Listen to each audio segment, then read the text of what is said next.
అమ్మవారి మూర్తికి మీరు కాటుక పెడుతున్నారనుకోండి, ఈ చివరకు వచ్చేటప్పటికి కొంచెం కాటుక పెంచవలసి వచ్చిందనుకోండి, మీకు తెలియకుండానే మీరు అటు పక్కకి ఉరిగి ఆవిడికి ఏమి నిప్పెట్టదు కదా అంటూ జాగ్రత్తగా ఇలా పెడుతున్నారనుకోండి, మీరు ఎవరికి అలా ఇక్కడ ఈ చివర కాటుక తీరుస్తున్నారో వాళ్ళు అంటారు ఒక్కసారైనా.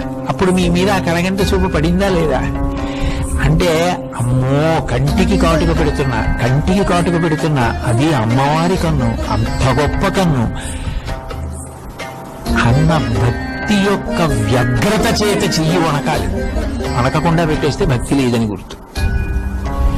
అమ్మో చెయ్యి ఉడుకుతోంది, కబుక్కుని కంట్లో ఏ గుడ్డుకో ఉరిపిడి తగులుతుందేమో అన్న భావన చేత ఊపిరి బిగించి ఎంతో జాగ్రత్తగా ఇలా వాలిపోయి పెడుతున్నారనుకోండి, ఆ రోజుని మీ మీద కటాక్షం పడి కటాక్ష శ్లోకం చెప్పడం